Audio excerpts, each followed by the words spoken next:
Welcome back to Somnium. I am Mira Mushi, your Dream Siren, and this lovely rainy day, we will be having a gentle, cozy reading stream. So thank you for taking time in your day to sit here with me while I read to you. Please make yourself as comfortable as possible. I've got Mushi Mushi, hello, and hello to my lovely mod as well. I hope everyone is doing magically today. Negative 42. Negative 42 is not bad, but the rate definitely calls for I'm ready to go back to my Somnium dreams. So we're going to give a little bit before we start. I was not able to finish consuming my early morning nutrients. So yes, I will be reading today. Absolutely. We're going to be reading from Grimm's Complete Fairy Tales, which is an absolute classic to me to read just as a general nighttime storybook. And then our next adventure will maybe... Oh, yes. And I hope to have a nice background sounds for you as you do your work today. And I hope that this is a nice time for you as well. So my stream times will either be around 10 or 11 in the early day or 10 or 11 at night. So we're having a day stream today, but we all know it's always nighttime in Somnium, so that is a-okay. But let's check in. I hope everyone is doing so well today. I'm going to nom on my little breakfast here and sip a bit of my coffee and also fix our chat because it's hiding. We have two. So I have to figure out the one that I want to hide. Not that one. Not that one either. Where are you?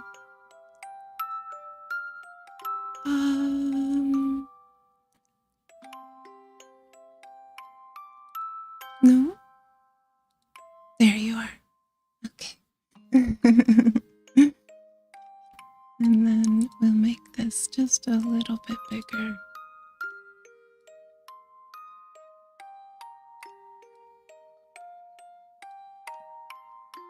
There we go. So we're having our reading stream today in this beautiful butterfly room, which I absolutely adore. And as you can see out of the window there, it's raining. So I hope that that helps to add to the aesthetic and the feel of this very comfortable rainy day reading. But how is everyone today? And Mushi, yes, let's do our check-ins. Okairi.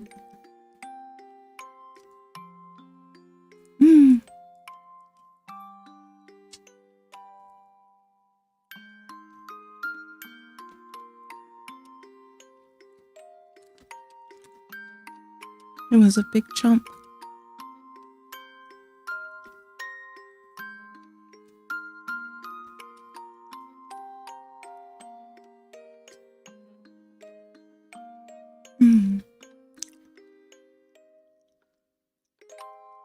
Also, please let me know if the audio levels are okay.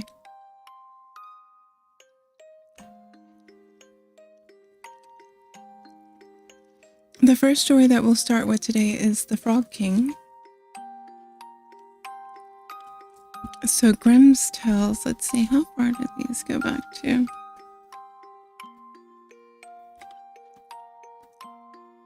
To see when they were originally actually written.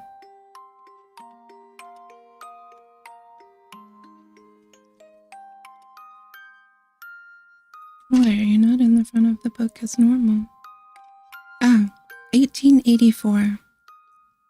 The stories in this edition are taken from Margaret Hunt's translation, Grimm's Household Tales, in 1884. So these are very, very old stories. But I think that they're very nice for just a general reading. Also, give me just a moment.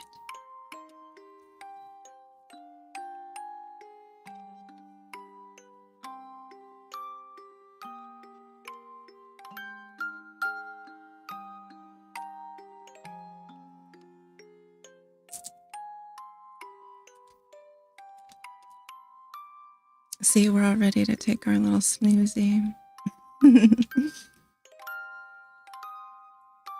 Alright, let us have a little sip of coffee. We normally have our tea, but I'm definitely ready for bed already today. But that's okay.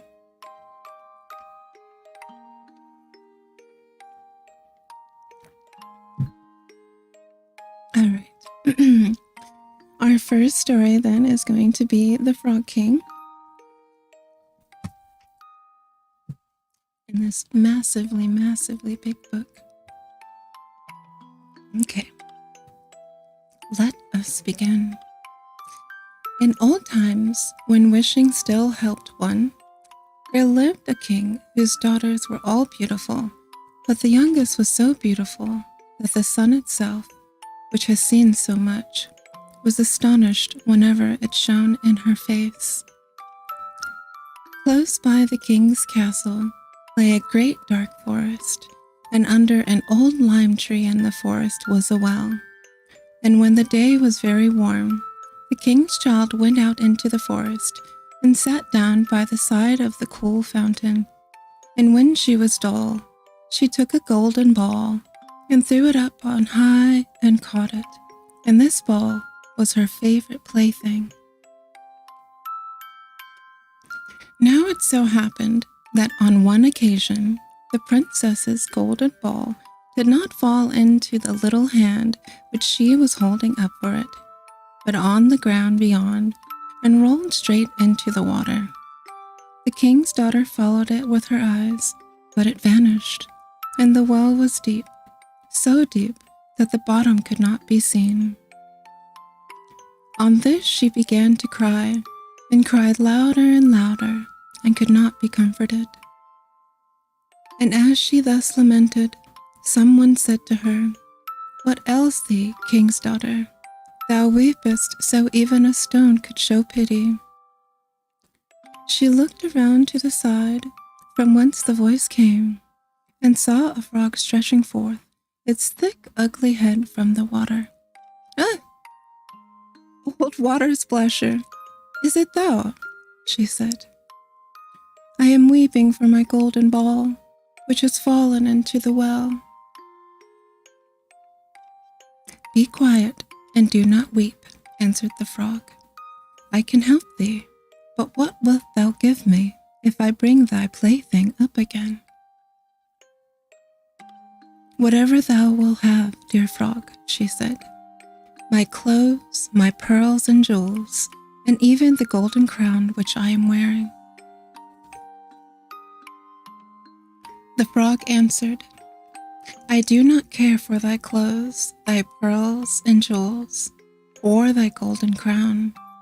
But if thou wilt love me, and let me be thy companion and playfellow, and sit by thee at thy tiny table, and eat off thy little golden plate, and drink out of thy little cup, and sleep in thy little bed, if thou wilt promise me this, I will go down below and bring thee thy golden ball up again."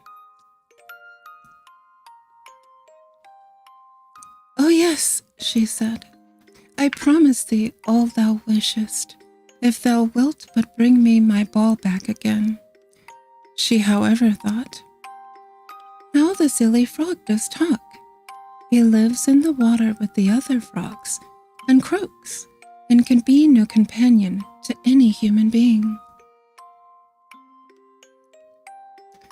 But the frog, when he received this promise, put his head into the water and sank down, and in a short while came swimming up again, with the ball in his mouth, and threw it on the grass. The king's daughter was delighted to see her pretty plaything once more, and picked it up and ran away with it. "Wait, wait," said the frog. "Take me with thee. I can't run as thou canst." But what did avail him to scream his croak after her as loudly as he could? She did not listen to it, but ran home and soon forgot the poor frog, who was forced to go back into his well again. The next day, when she had seated herself at table with the king and in all the other courtiers, and was eating from her little golden plate, something came creeping splish splash, up to the marble staircase, and when it got to the top, It knocked at the door and cried, "Princess, young princess, open the door for me." She ran to see who was outside, but when she opened the door, there sat the frog in front of it. Then she slammed the door to, in great haste, sat down to dinner again, and was quite frightened.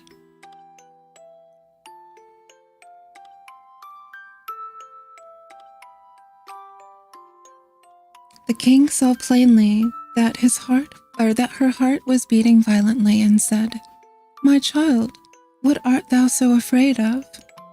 Is there perchance a giant outside who wants to carry thee away?"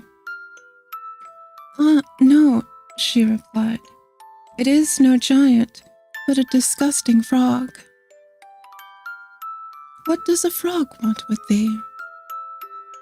"Ah, dear father, yesterday, as I was in the forest sitting by the well, playing, my golden ball fell into the water, and because I cried so, the frog brought it out again for me, and because he insisted so on it, I promised him he should be my companion. But I never thought he would be able to come out of his water, and now he is outside there and wants to come inside with me." In the meantime, it knocked a second time and cried, "Princess, young princess, open the door for me. Dost thou not know what thou saidst to me yesterday by the cool waters of the fountain?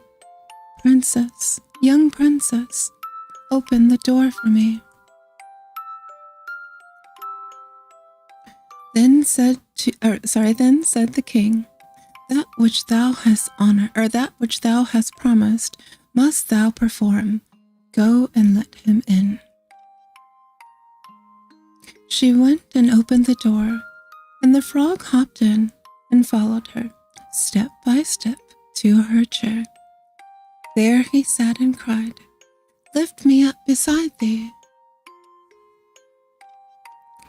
She delayed until at last the king commanded her to do it. When the frog was once on the chair, he wanted to be on the table, and when he was on the table, he said, "Now, push thy little golden plate nearer to me, that we may eat together." She did this, but it was easy to see that she did not do it willingly. The frog enjoyed what he ate, but almost every mouthful she took choked her. At length he said, "I have eaten and I am satisfied. Now I am tired.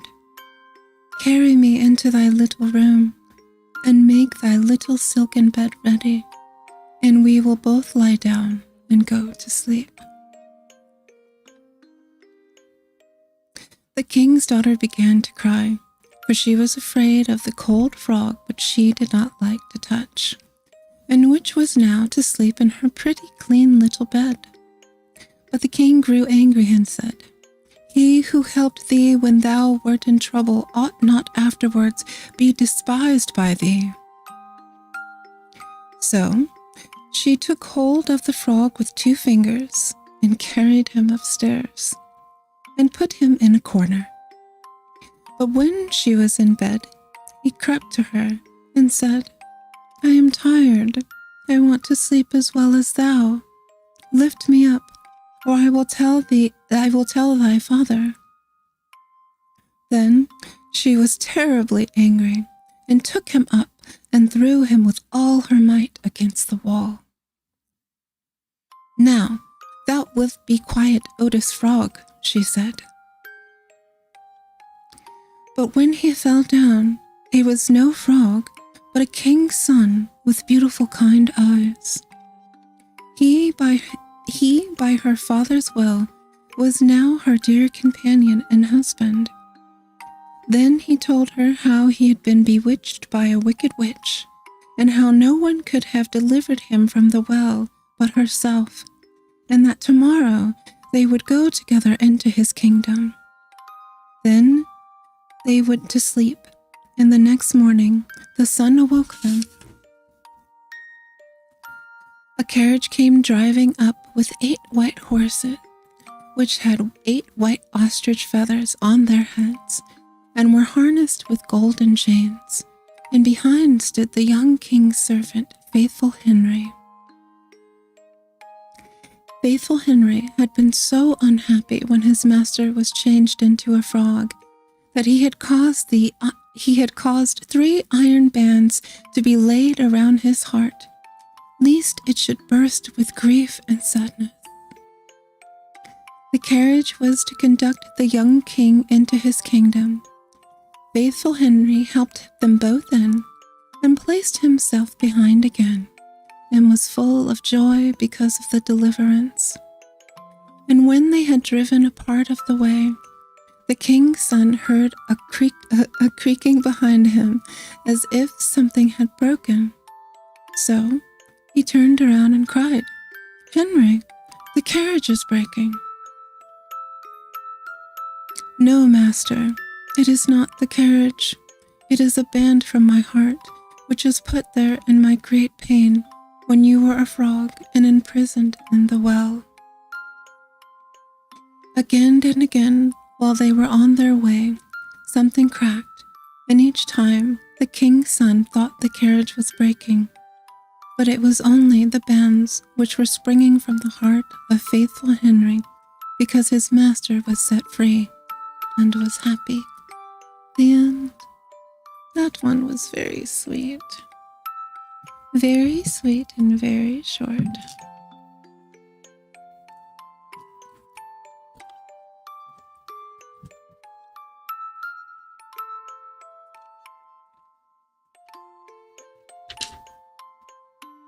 And our next one will be The Giant and the Tailor.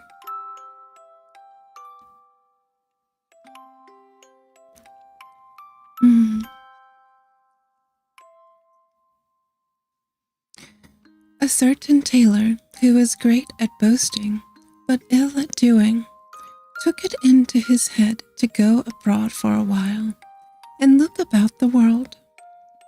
As soon as he could manage it, he left his workshop and wandered on his way, over hill and dell, sometimes hither, sometimes thither, but ever on and on.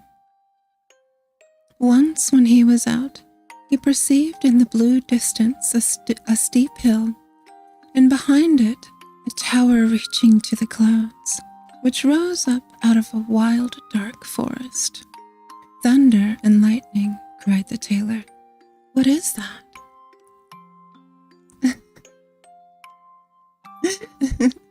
I am glad, dear. I am glad.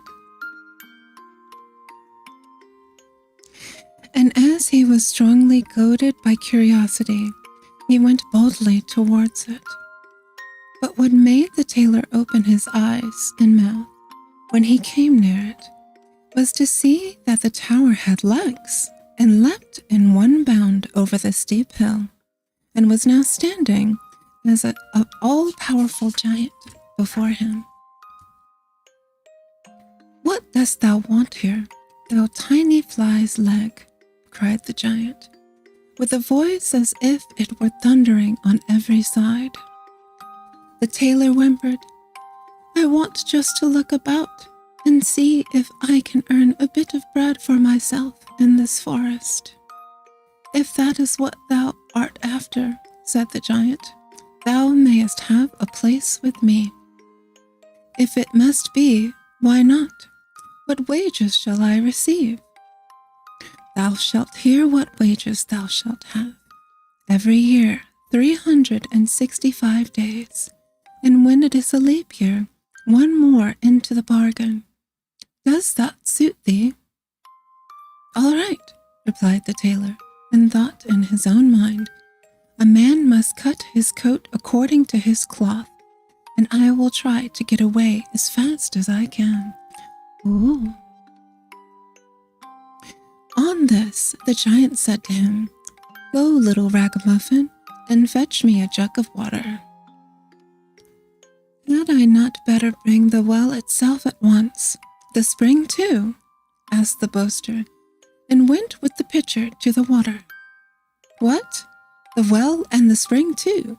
growled the giant with his beard, for he was rather clownish and stupid, and began to be afraid. "That knave is not a fool. He has a wizard in his body. Be on thy guard, old Hans. This is no serving man for thee." When the tailor had brought the water, the giant bade him to go into the forest and cut a couple of blocks of wood and bring them back. "Why not the whole forest at once, with one stroke? The whole forest, young and old, with all that is there, both rough and smooth?" asked the little tailor, and went to cut the wood. "He's being silly." "What? The whole forest, young and old, with all that is there, both rough and smooth, and the well and its spring too?" growled the credulous giant in his beard, and was still more terrified. "That knave can do much more than bake apples, and has a wizard in his body. Be on thy guard, old Hans. This is no serving man for thee." When the tailor had brought the wood, the giant commanded him to shoot 2 or 3 wild boars for supper. "Why not rather 1,000 at one shot, and bring them all here?" inquired the ostentatious tailor. "What?" cried the timid giant in great terror. "Let well alone tonight, and lie down to rest." The giant was so terribly alarmed that he could not close an eye all night long, for thinking what would be the best way to get rid of the accursed sorcerer of a servant. Time brings counsel. Next morning, the giant and the tailor went to a marsh, round which stood a number of willow trees. Then said the giant, "Hark thee, tailor, seat thyself on one of the willow branches. I long of all things to see if thou art big enough to bend it down."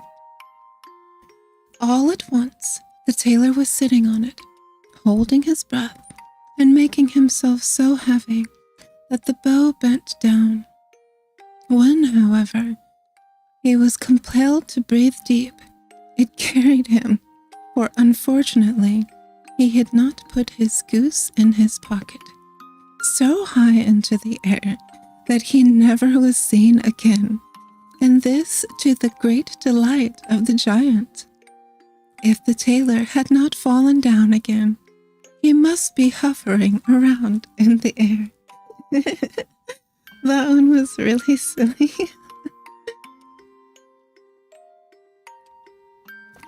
That silly sorcerer of a tailor. Our next little reading. The Little Peasant.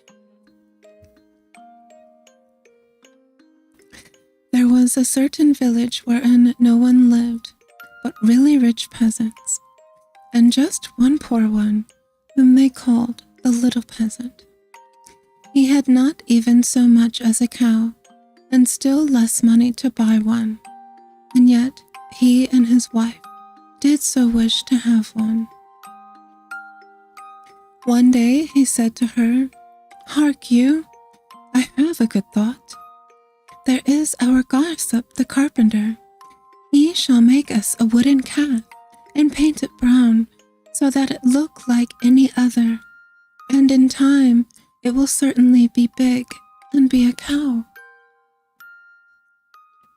The woman also liked the idea, and their gossip the carpenter cut and planned the calf and painted it as it ought to be, and made it with its head hanging down as if it were eating.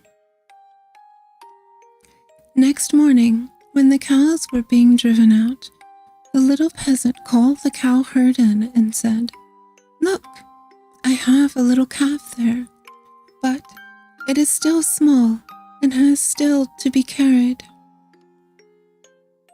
The cowherd said, "All right," and took it in his arms and carried it to the pasture and set it amongst the trees. The little calf always remained standing like one which was eating, and the cowherd said, "It will soon run alone. Just look how it's eating already."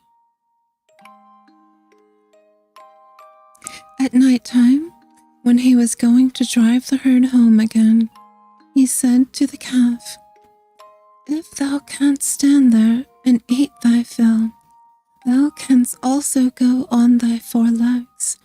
I don't care to drag thee home again in my arms."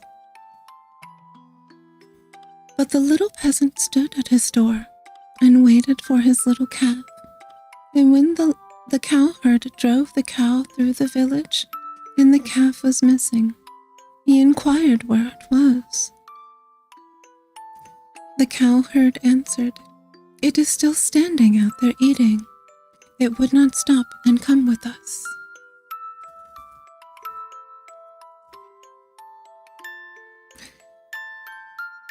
But the little peasant said, "Oh, but I must have my best back again." Then they went back to the meadow together, but someone had stolen the calf, and it was gone.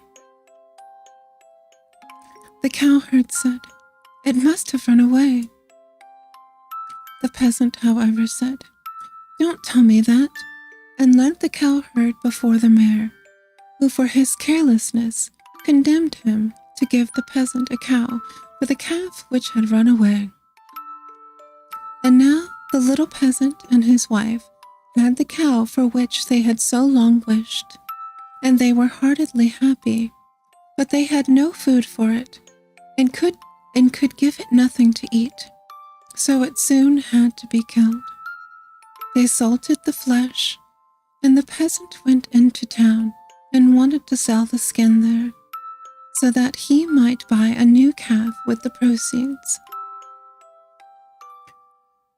On the way he passed by a mill, and there sat a raven with broken wings, and out of pity he took him and wrapped him in the skin. As, however, the weather grew so bad, and there was a storm of rain and wind, he could go no further, and turned back to the mill and begged for shelter. The miller's wife was alone in the house, and said to the peasant, "Lay thyself on the straw there," and gave him a slice of bread with cheese on it. The peasant ate it, and lay down with his skin behind him, and the woman thought, "He is tired and has gone to sleep." In the meantime came the parson.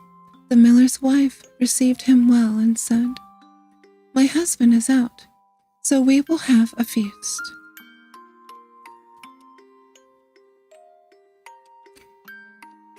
The peasant listened, and when he heard about feasting, he was vexed that he had been forced to make shift with a slice of bread with cheese on it. Then the woman served up 4 different things: roast meat, salad, cakes, and wine.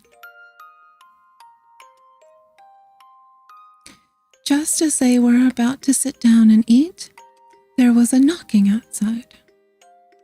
The woman said, "Oh heavens, it is my husband."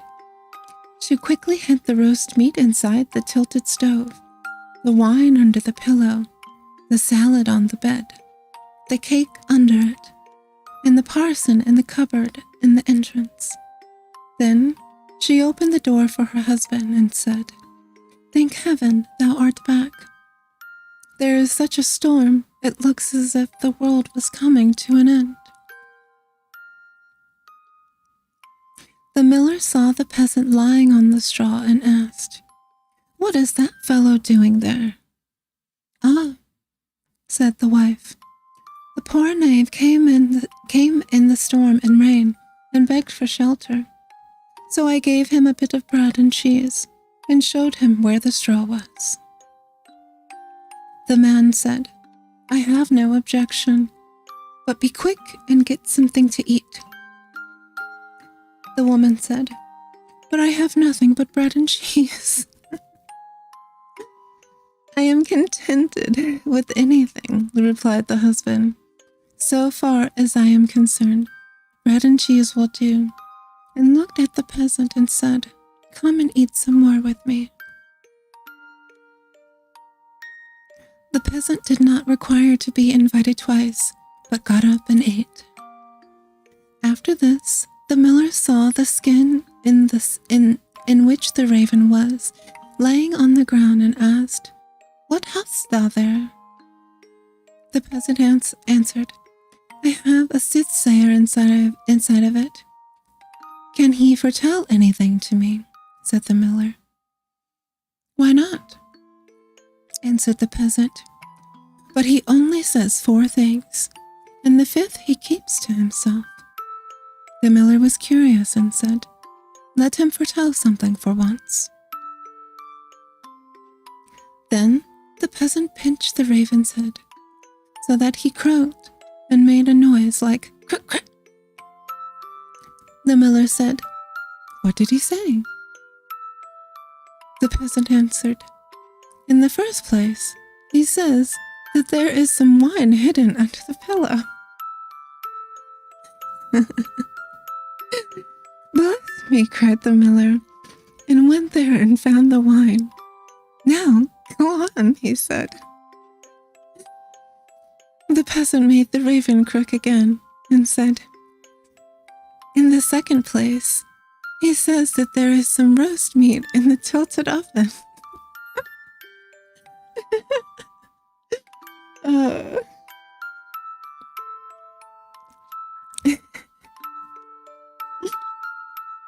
"Upon my word," cried the miller, and went to the tither and found the roast meat.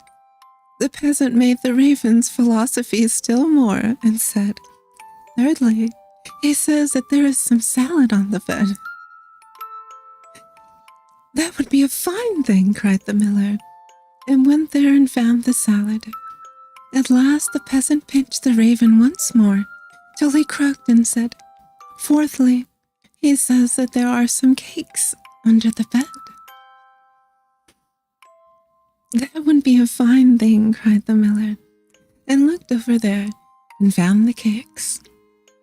"That would be And now the two sat down to the table together, but the miller's wife was frightened to death, and went to bed and took all the keys with her. The miller would have liked much more to know the 5th, but the little peasant said, "First, we will quickly eat the 4 things, for the 5th is something bad." So they ate, and after they bargained how much the miller was to give for the 5th prophecy, until they agreed on 300 thalers. Then the peasant once more pinched the raven's head till he croaked loudly. The miller asked, "What did he say?" The peasant replied, "He says that the devil is hiding outside there in the cupboard in the entrance." The miller said, "The devil must go out," and opened the house door. Then the woman was forced to give up the keys, and the peasant unlocked the cupboard. The parson ran out as fast as he could, and the miller said, "It was true. I saw the black rascal with my own eyes."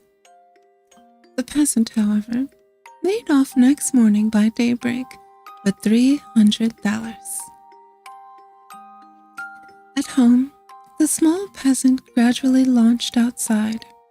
He built a small, beautiful house, and the peasant said, "The small peasant has certainly been to the place where golden snow falls, and people carry the gold home in shovels." Then the small peasant was brought before the mayor, and bidden to say from whence his wealth came. He answered, "I sold my cowskin in town for 300 thalers." When the peasants heard that, they too wished to enjoy this great profit, and ran home, killed all their cows, and stripped off their skins in order to sell them in the town to the greatest advantage. The mayor, however, said, "But my servant must go first." When she came to the merchant in the town, he did not give her more than $2 for a skin, and when the others came, he did not give them so much and said, "What can I do with all of these skins?" Then the peasants were vexed that the small peasant should have thus overreached them, wanted to take vengeance on him, and accused him of this treachery before the mayor. The innocent little peasant was unanimously sentenced to death and was to be rolled into the water. Oh, no! And who was to say a mass for his soul? The others were all obliged to retire to a distance, and when the peasant looked at the priest, he recognized the man who had been with the miller's wife. He said to him, "I set you free from the cupboard. Set me free from the barrel." At the same moment came up, with a flock of sheep, the very shepherd who was, as the peasant knew, had long been wishing to be mayor. So he cried with all of his might, "No, I will not do it. If the whole world insists on it, I will not do it." Outdoing. Oh. Sorry.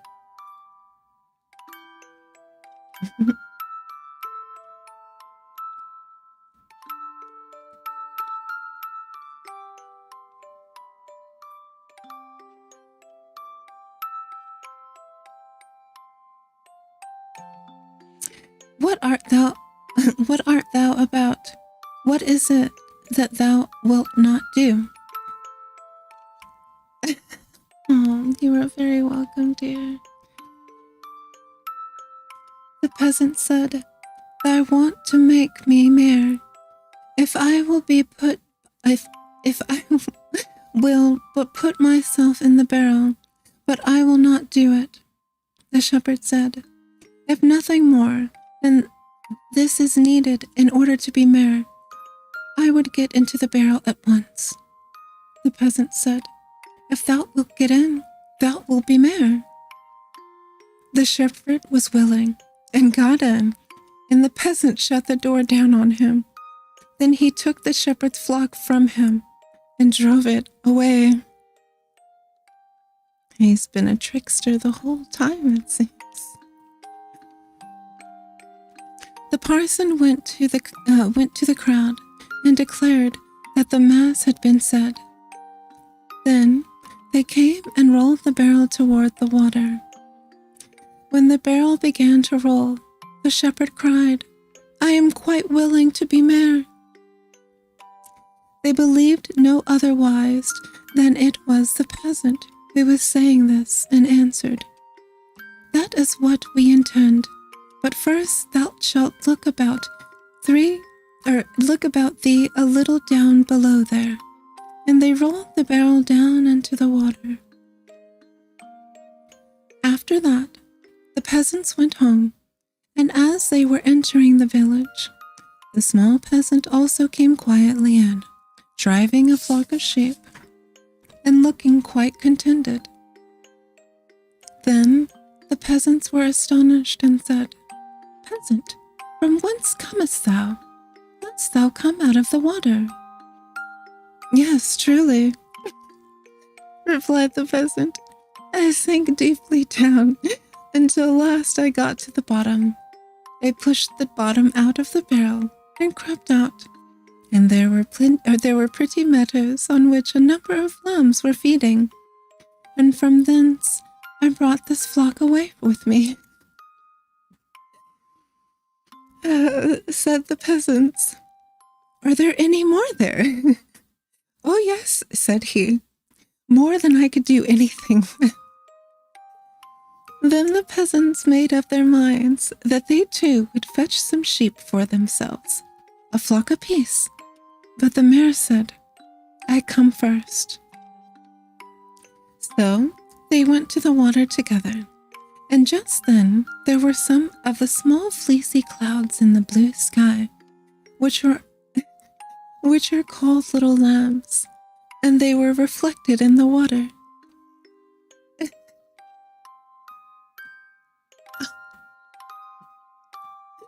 Thank you for the gentle reminder.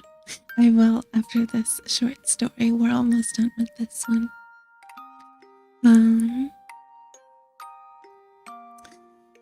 So they went to the water together, and just then there were some of the small fleecy clouds in the blue sky, which are called little lambs, and they were reflected in the water, whereupon the peasants cried, "We already see the sheep down below." The mayor pressed forward and said, "I will go down first and look about me, and if things promise, I'll call you." So he jumped in, splash, went to the water. He made a sound as if he were calling them, and the crowd plunged in after him as one man. Then the entire village was dead, and the small peasant, as sole heir, became a rich man. What a scheme on all of the peasants. The little peasant becomes king. Very well for him, I suppose.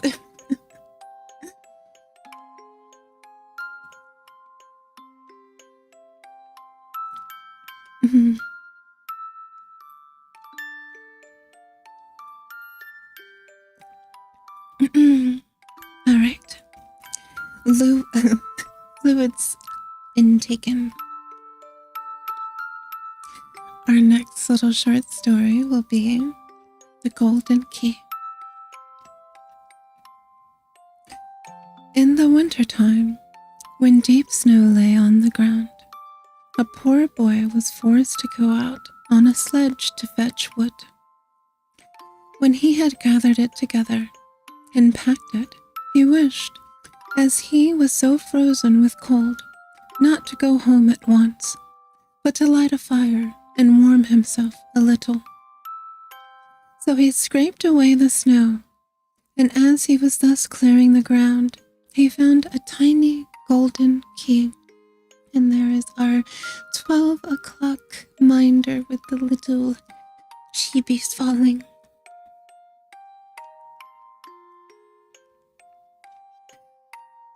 Hereupon he thought that where the key was, the lock must also be, and dug into the ground and found an iron chest. If the key does but fit it, he thought, no doubt there are precious things in this little box. He searched, but no keyhole was there. At first he discovered one, but so small that it was hardly visible. He tried it, and the key fitted it exactly. Then he turned it around once, and now we must wait until he's quite unlocked it and opened the lid, and then we shall learn what wonderful things were lying in the box. Next, sharing joy and sorrow.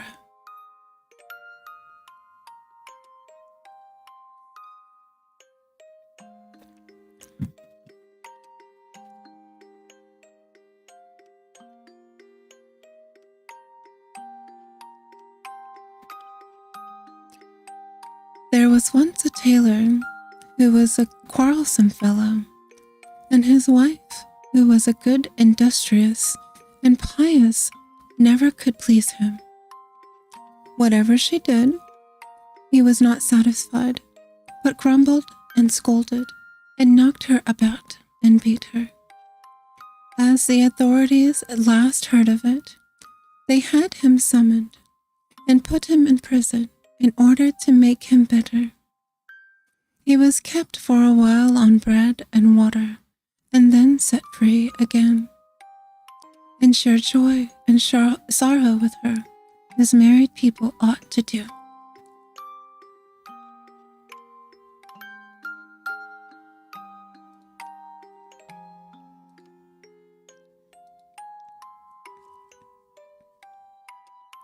All went on well for a time, but then he fell into his old ways, and was surely quarrelsome. And because he dared not beat her, he would seize her by her hair and tear it out. The woman escaped from him and sprang out into the yard, but he ran after her with his yard measure and scissors, and chased her about, and threw the yard measure and scissors at her, and whatever else came in his way. When he hit her, he laughed, and when he missed her, he stormed and swore. This went on so long that the neighbors came to the wife's assistance. The tailor was again summoned before the magistrate and reminded of his promise. Dear gentleman, what have... Why do you keep popping up? Sorry.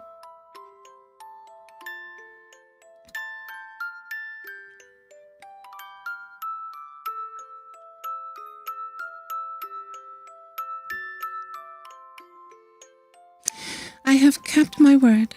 I have not beaten her, but have shared joy and sorrow with her. How can that be? Said the judge, when she continually brings such heavy complaints against you. I have not beaten her, but just because she looked so strange, I wanted to comb her hair with my hand. She, however, got away from me and left me quietly spiteful. Then I hurried after her, and in order to bring her back to her duty, I threw at her a well-meant adornment, whatever came rapidly to hand. I had shared joy and sorrow with her also, for whenever I hit her, I was full of joy, and she of sorrow, and if I missed her, then she was joyful, and I sorry. The judges were not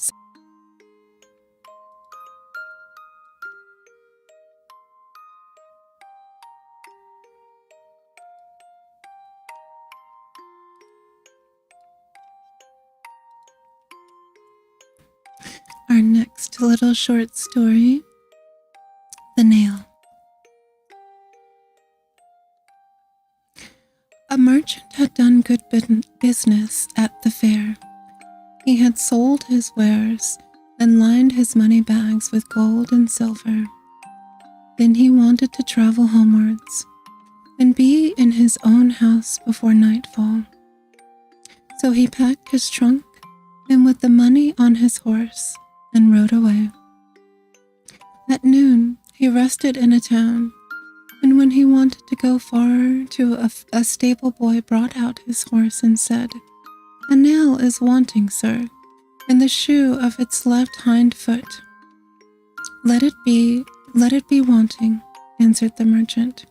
"The shoe will certainly stay on for the 6 miles I have still to go. I am in a hurry." In the afternoon, when he once more alighted and he had his horse fed, the stable boy went into the room to him and said, "Sir, a shoe is missing from your horse's left hind foot. Shall I take him to the blacksmith?" "Let it still be wanting," answered the man. "The horse can be very well hauled out for the couple of miles which remain. I am in haste."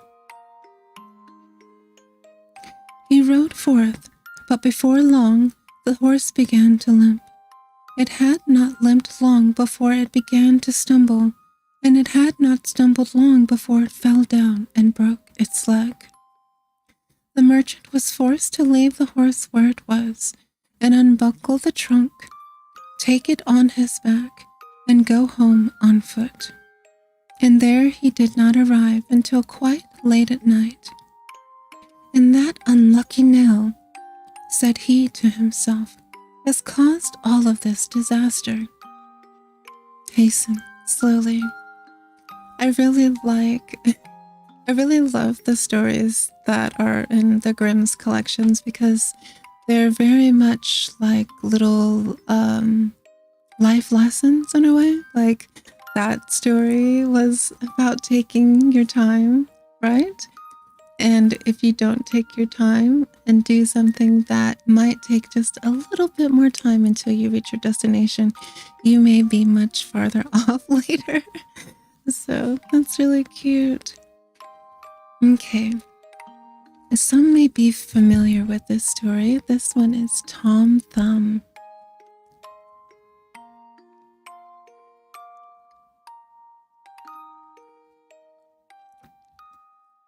Okay. Okay. There was once a poor peasant who sat in the evening by the hearth and poked the fire, and his wife sat and span. Then said he, "How sad is it that we have no children. With us is all so quiet, and in other houses it is noisy and lively." "Yes," replied the wife and sighed. "Even if we had only one, it were quite small, and only as big as a thumb, I should be quite satisfied, and we would still love it with all our heart." Now it so happens that the woman fell ill, and after 7 months gave birth to a child that was perfect in all its limbs, but no longer than a thumb.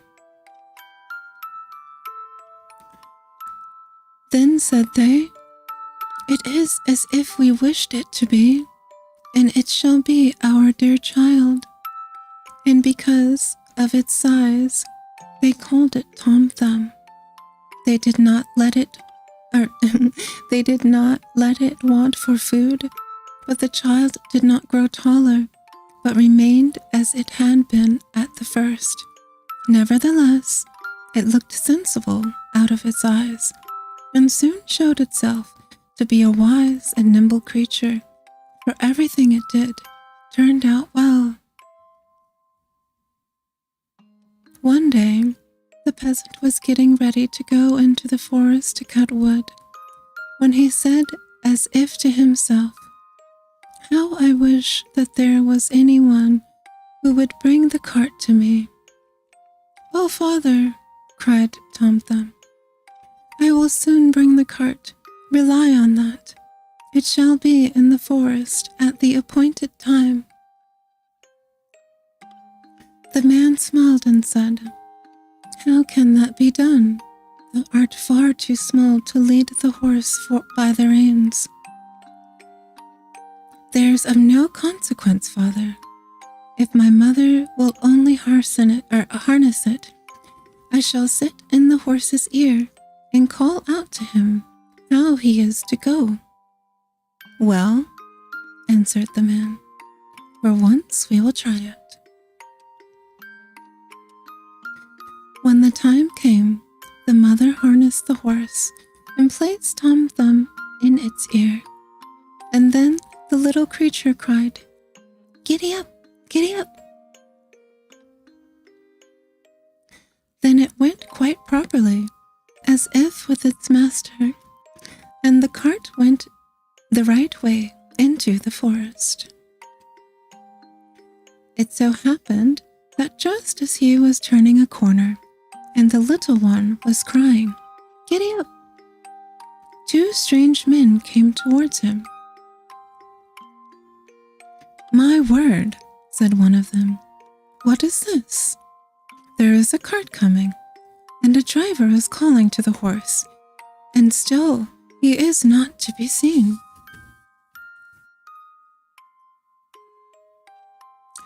"That can't be right," said the other.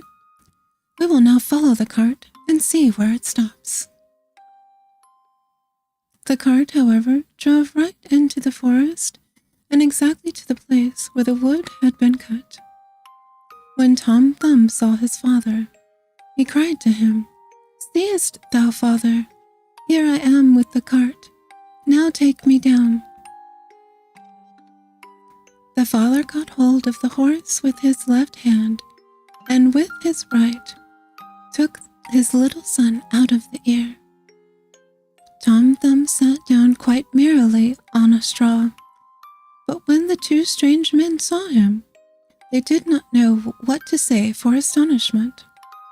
Then one of them took the other aside and said, "Hark, the little fellow would make our fortune if we exhibited him in a large town for money.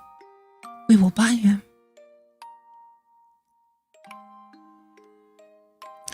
They went to the peasant and said, "Sell us the little man.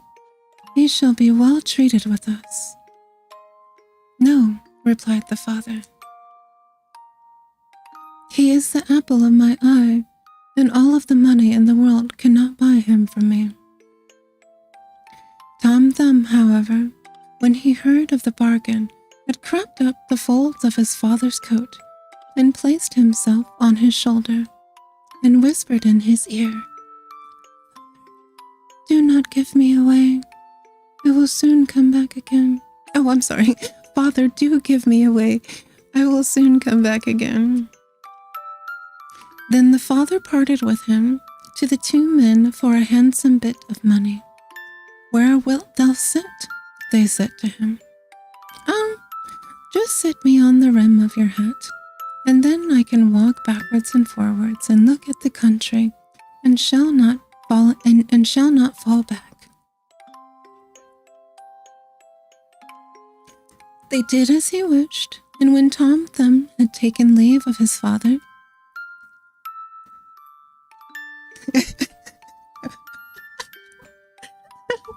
"I shall not scold thee, but I will thank thee instead."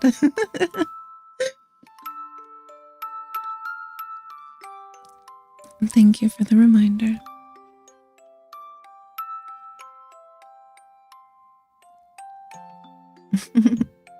You are a dear.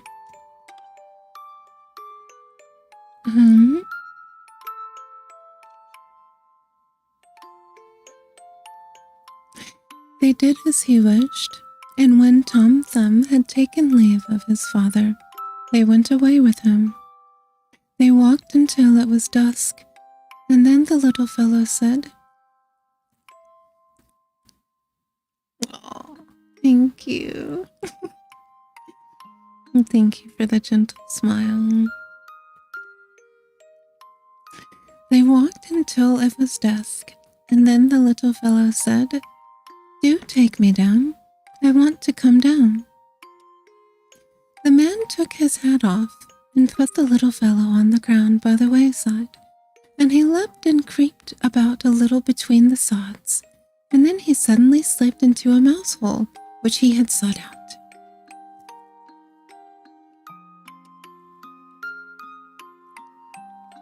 "Good evening, gentlemen.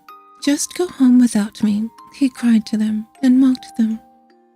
They ran thither and stuck their sticks into the mouse hole, but it was all lost labor. Tom Thumb crept still further, and as it soon became quite dark, they were forced to go home with their vexation and their empty purses. When Tom Thumb saw that they were gone, he crept back out of the subterranean passage. "It is so dangerous to walk on the ground in the dark," he said. "How easily a neck or a leg is broken." Fortunately, he knocked against an empty snail shell. "Thank God," said he, "and that I can pass the night in safety," and got into it. Not long afterwards, when he was just going to sleep, he heard two men go by, and one of them was saying, "How shall we contrive to get a hold of the rich pastor's silver and gold?" I could tell thee that, cried Tom Thumb, interrupting them. What was that? Said one of the thieves in fright. I heard someone speaking. They stood still listening, and Tom Thumb spoke again and said, Take me with you, and I'll help you. But where art thou? Just look at the ground and observe from whence my voice comes, he replies.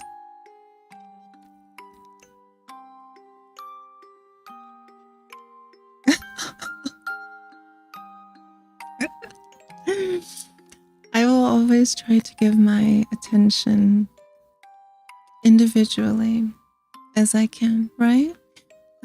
That's really important to me as your dream siren. No matter if there is one person here or there are 100 people here, if it is within my capacity to reply individually, that is our wish. I feel like that creates a beautiful connection with your community, and I care to hear each of your voices and what you have to say. So don't be discouraged at all, okay? And I appreciate you for being here from the very beginning.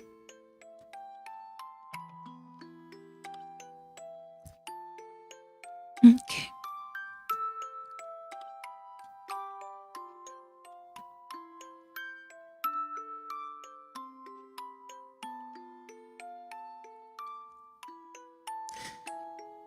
There the thieves at length found him, and lifted him up. Thou little imp, how wilt thou help us? They said. A great deal, said he. I will creep into the pastor's room through the iron bars, and I will reach out to you whenever you want to have. Come then, they said, and we will see what thou can do. When they got to the pastor's house, Tom Thumb crept into the room, but instantly cried out with all of his might, Do you want to have everything that is here? The thieves were alarmed and said, But do speak softly so as not to waken anyone.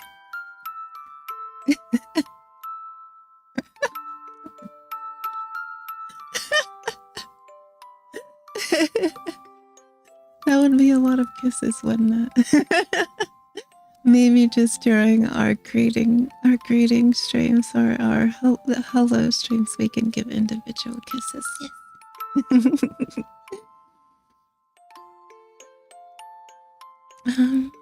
Oh, that reminds me then that I did not give you or my mod your greeting kiss for the day. So there is yours, and there is my lovely mods as well. Let's see here.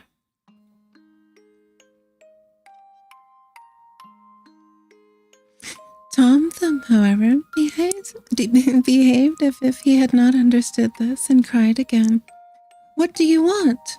Do you want to have everything that is here? The cook, who slept in the next room, heard this and sat up in bed and listened.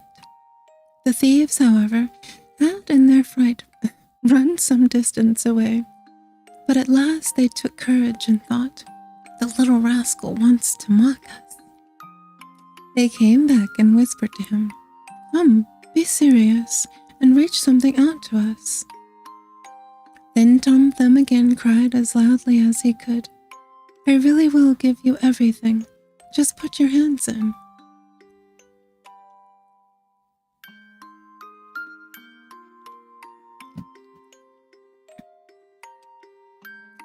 The maid who was listening heard this quite distinctly and jumped out of bed and rushed to the door. The thieves took flight and ran as if the wild huntsmen were behind them. But as the maid could not see anything, she went to strike a light. When she came to the place with it, Tom Thumb, unperceived, betook himself to the granary and said to the maid, after she had examined every corner and found nothing, lay down in her bed again, and believed that, after all, she had only been dreaming with open eyes and ears.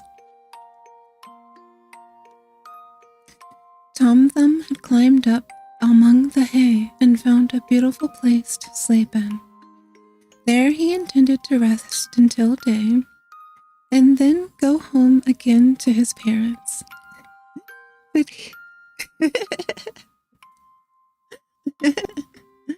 thank you, dear.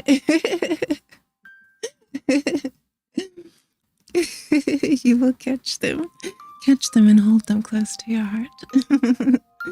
So that you have a pick-me-up during your day, right?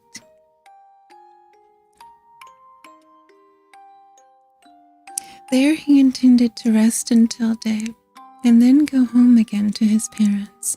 But he had other things to go through. Truly, there is much affliction and misery in this world. When day dawned, the maid arose from her bed to feed the cows. Her first walk was in the barn, where she laid hold of an armful of hay, and preciously there were one in which poor Tom Thumb was laying asleep, precisely. He, however, was sleeping so soundly that he was aware of nothing, and did not awake until he was in the mouth of the cow who had picked him up with the hay. Oh, heavens! Cried he. How have I gotten into the fulling mill? But he soon discovered where he was. Then it was necessary to be careful not to let himself go between the teeth and be dismembered. But he was nevertheless forced to slip down into the stomach with the hay. In this little room, the windows are forgotten, said he, and no sun shines in, neither will a candle be brought.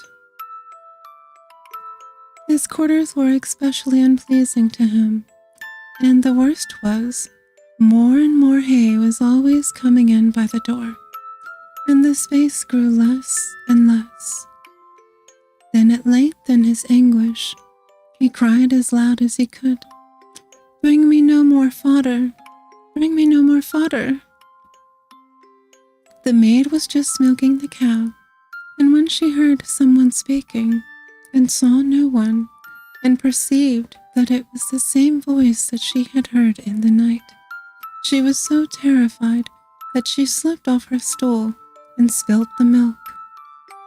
She ran in great haste to her master and said, Oh heavens, master, the cow has been speaking.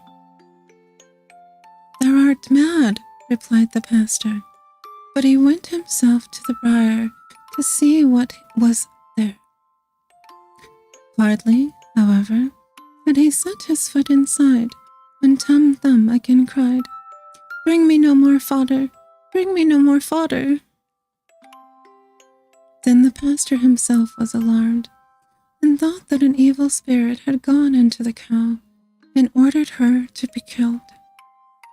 She was killed, but the stomach in which Tom Thumb was in was thrown out in the midden. Tom Thumb had great difficulty in working his way. However, he succeeded so far as to get some room, but just as he was going to thrust his head out, a new misfortune occurred. A hungry wolf ran thither and swallowed the whole stomach in one gulp. Tom Thumb did not lose courage. Perhaps, he thought, the wolf will listen to what I have to say. And he called to him from out of his stomach, Dear wolf, I know of a magnificent feast for thee. Where is it to be had? Said the wolf. In such and such a house, there must creep into through the kitchen sink, and wilt find cakes and bacon and sausages, and as much of them as thou canst eat. And he described to him exactly his father's house. He is making his way home. They're all listening to Tom Thumb. Oh.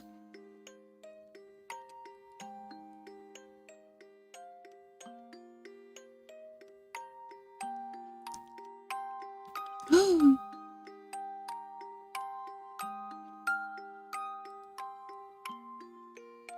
our bit rate is acting up a little bit this morning.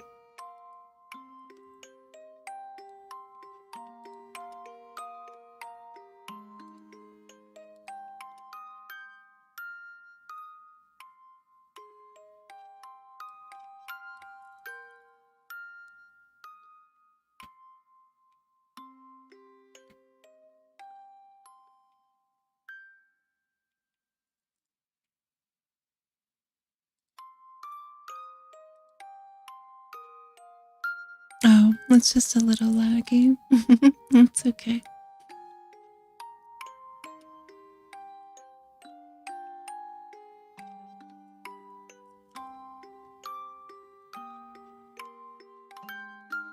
Let's see.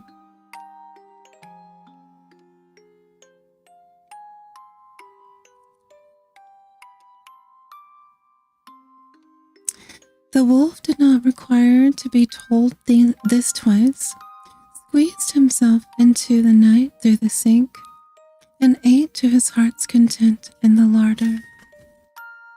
When he had eaten his fill, he wanted to go out again, but he had become so big that he could not go out the same way. Oh. I will. We're going to finish this last page of this story, and reading streams are a little bit shorter than regular streams because it's a lot on the voice, right? So we're gonna finish this last little bit of the story, and then let's see. I'm debating on if I want to do a little bit of mahjong or take a little Somnium nap. I think a Somnium nap sounds nice. But let us finish. But I do think that on the days if we have a short read in the early day, then at night, then we can probably just do a little bit of gaming together. So I'll probably stream mahjong this evening then. At no, don't cry. It's okay. We will try to do mahjong in the evening. I think that'll be well, because I want our reading streams to just stay particularly reading because I want them to stay cozy. So I will be back here at 2200 Eastern Standard Time this evening, and we will do a little bit of mahjong for a little soothing, cozy evening time together. How does that sound today?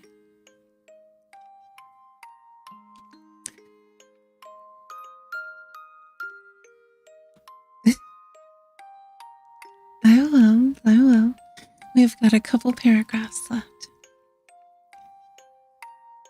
Oop. Excuse me.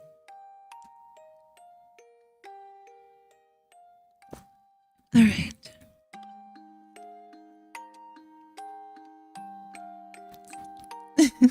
Thank you. Yes, we won't ever force. And same with my dreamers. We want you all to do your very best to take care of yourselves during the day. Don't push yourself too much. For anyone who is lurking or new here, please check our community page. There is a sweet, happy wallpaper there that our dreamer May inspired me to create for you all. So it's just something gentle to remind you to be good to yourself during the day. Yes. Okay, Tom Thumb had reckoned on this and now began to make a violent noise in the wolf's body and raged and screamed as loudly as he could. Wilt thou be quiet? Said the wolf. Thou wilt waken up the people. What? Replied the little fellow. Thou hast eaten thy fill, and I will make merry likewise, and began once more to scream with all his strength. At last his father and mother were aroused by it, and ran to the room and looked in through the opening in the door. When they saw that a wolf was inside, they ran away, and the husband fetched his axe, and the wife the scythe. Stay behind, said the man, when they entered the room. When I have given him a blow, if he is not killed by it, thou wilt cut him down and hew his body to pieces. Then Tom Thumb heard his parents' voices and cried, Dear father, I am here. I am in the wolf's body. Said the father, full of joy, Thank God, our dear child has found us again, and bade the woman take away her scythe, that Tom Thumb might not be hurt with it. After that, he raised his arm and struck the wolf with such a blow on his head that he fell down dead, and then they got knives and scissors and cut his body open and drew the little fellow forth. Ah, said the father, what sorrow we had gone through for thy sake. Yes, father, I have gone about the world a great deal. Thank heaven I breathe fresh air again. Where hadst thou been? Thy father, I have been in a mouse's hole, in a cow's stomach, and then in a wolf's now. I will stay with you. And we will not sell thee again, no, not for all the riches in the world, said his parents. And they embraced and kissed their dear Tom Thumb. They gave him to eat and drink, and had some new clothes made for him, for his own had been spoiled on his journey. The end. Yay! What a brave little Tom Thumb. When we pick back up with our reading, the next story in that series will be Tom Thumb Journeyman. So it sounds like he has leveled up.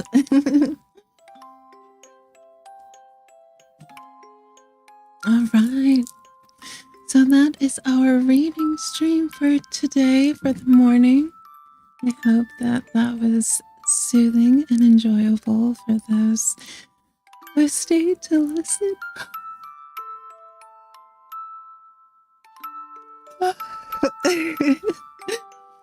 You are very welcome. I'm glad that you enjoyed. I am waiting for you. We're not going anywhere. I'm glad. I enjoy reading a lot, so we will have equally as many reading streams as we will gaming. Our week will probably be one.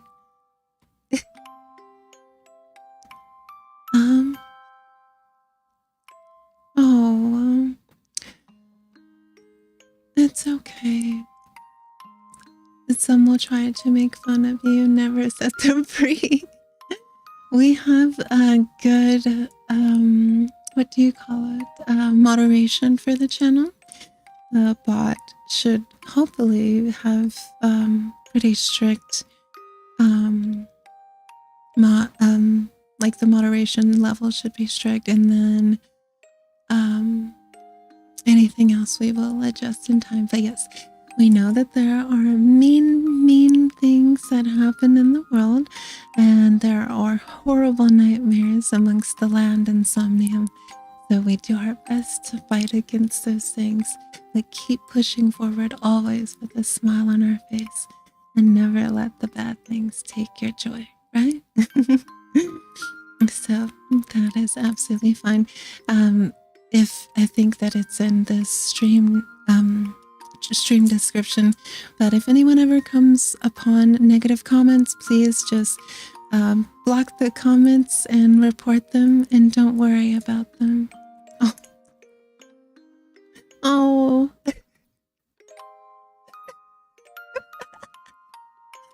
Why are you so sweet? We wish for success and kindness, and we wish to always have the space to give the individual and group attention to our dreamers. So that is a goal of mine to keep. And I know that a lot of livers try to have that as a goal, and sometimes, if you get really, really big, it's harder to read individual comments. I would like to grow at my pace with my community and with my dreamers. I want to have the individual time to respond and talk and spend time. That's really important to me. That's why we won't have as many just games. Having streams like reading or just a zatsu or just a check-in are ways that we can spend time together and just talk. Chatting streams are probably going to be one of my favorite things, especially when we have our Somnium sleepovers or Somnium slumber parties, where we hang out together before bedtime, and then I will be spending the entire stream sleeping with you all. Yes, block, report, and ignore. That is the policy for any nightmares that appear here in Somnium. We just block, report, and ignore them. Yes, yes. But other than that, we hope for the very best. And we hope that everyone gets to enjoy their time here, no matter what we're doing. Even if you are just sitting cozily with me in the background, or you are more active in the chat, each and every individual presence is very appreciated. But yes, just block the meanies and let them go on about their day.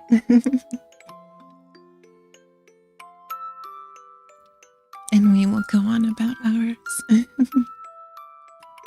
But yes, what was the important thing that you had for me, dear? I am excited to hear what it is.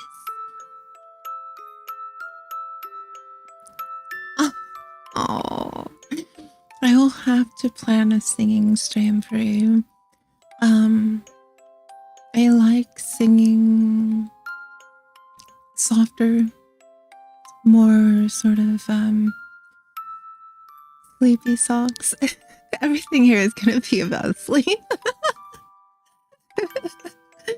The sleep is our favorite thing. That's how I can connect with you all in the dream realm.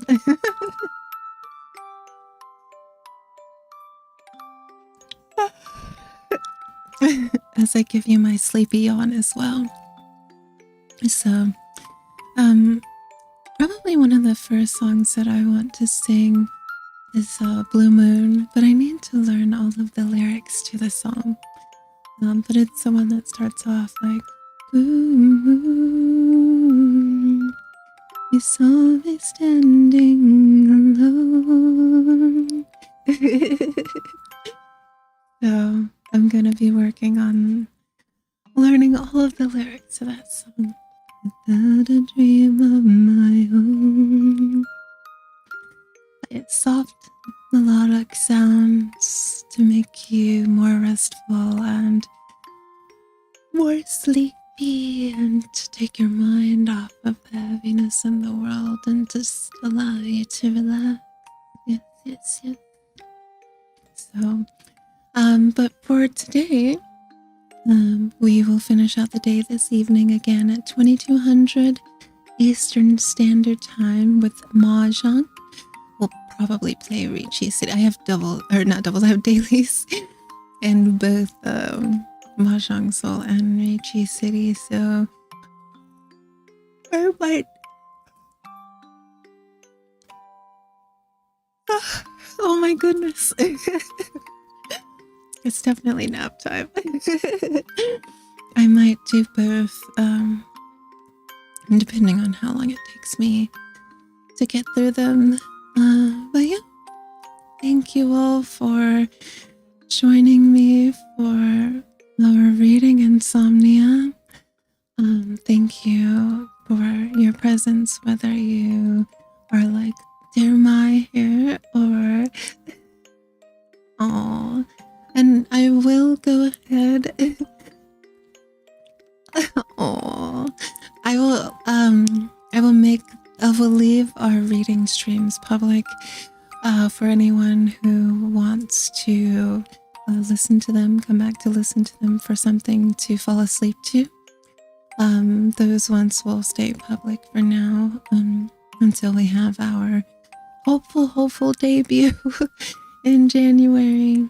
But as we discussed before, if all of our art and everything is not done, we'll probably just start towards the latter end of the month.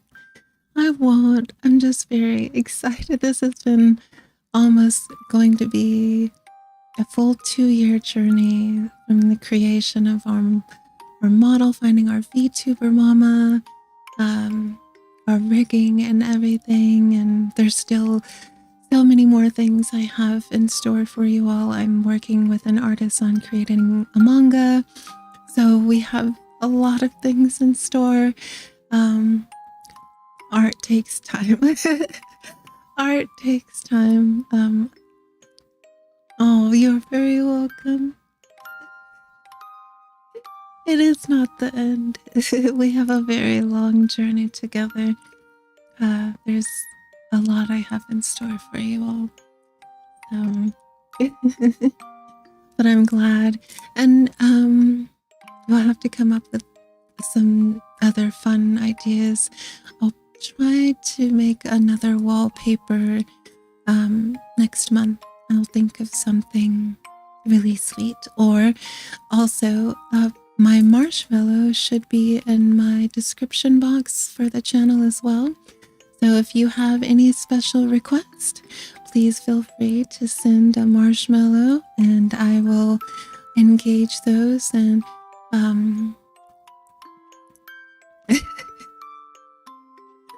I promise, you don't worry. I am still going to be here with you. And you will be... I think yesterday when I was writing back in my response in the community tab, how I described how my dreamers are like my stars in the sky that I look up to at night, right? You all are the thing that are my hopes and my dreams. And thank you for filling my heart. So I appreciate you greatly.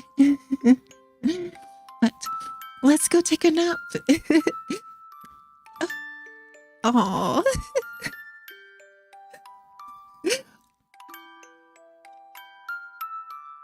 You make me bashful. Well, I hope to see you back tonight, dear. 2200 EST. We might be around that time. I usually... Somnium sleepy hour head never start on time. Oh, I will fulfill. And you're fine. Oh, let's do our Outsu's messages. For anyone that is new, our starting messages for our stream are Moshi Mushi or Moshi Moshi. And you can just type that in chat, or Okairi. And our good night or saying goodbye messages are Oyasumira or Oyasumi, or sweet dreams or good night. Oh, do your very best for me. Please, please, please. And do your very best for you too. And no stress. I hope that you have been studying and making sure that you get plenty of sleep before, right? And eat really well. Give yourself some brain food. Yes. And we will... What am I forgetting? What did I forget?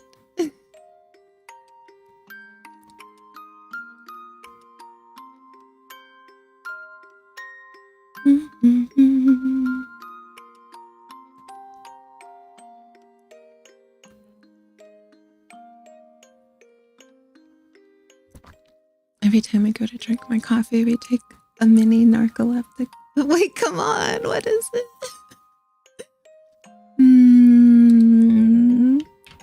What's the thing? Oyasumi. Oyasumira. Those things. Sweet dreams. Yes, when we say bye-bye. No. Is it a sweet kiss goodnight? Or chats? Could that be what you were speaking of? You've got to tell me what it is. What could your heart want right now?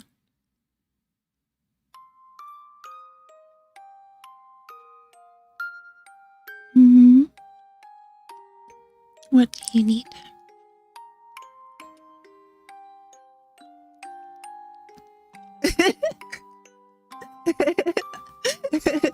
A long smoochie. How is that? Feel like that was a big one.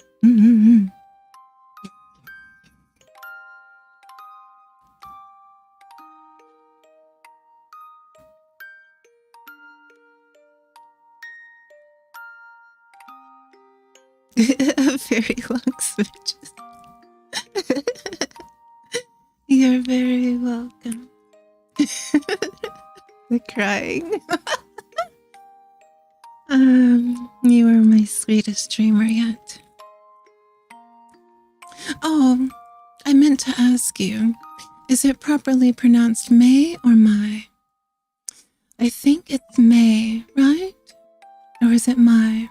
I think it's May, isn't it? I don't want to keep saying it wrong. So I want to clarify.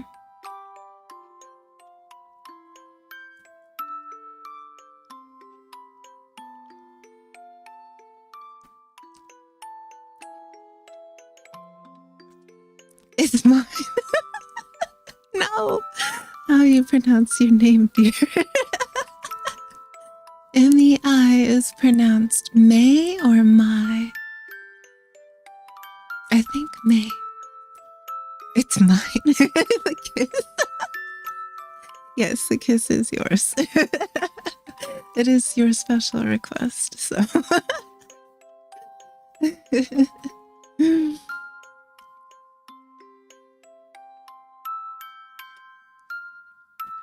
I like how we take a little narcoleptic nap every time we go to take a drink. My. Thank you. I got it now. My. All right, my dear dreamer, you go do your studies. Your exams are tomorrow, so please rest well. I think this is your night time where you are. So I hope that this helps to calm your mind. Oh. Well, that's okay, because it is safer for everyone to not share their personal things, right? And we really love to live in our fantasy realm here in Somnium. So whatever name you have here is the name that my attention goes to, right? But the person behind the name is who that really goes to. So sort of think of it that way. It's still coming to you. So that's okay. Oh, I'm glad. I want you to do your very, very best. And I want a good report by the end of the week that you have done amazing. We believe that you will. Also, after tonight, we'll probably have our next stream Friday or Saturday.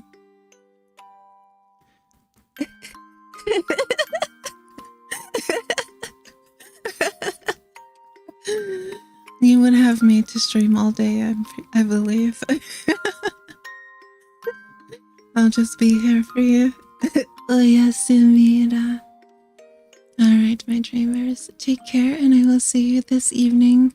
Be kind to yourselves wherever you are in the world, and we appreciate you being here. Sweet dreams, bye.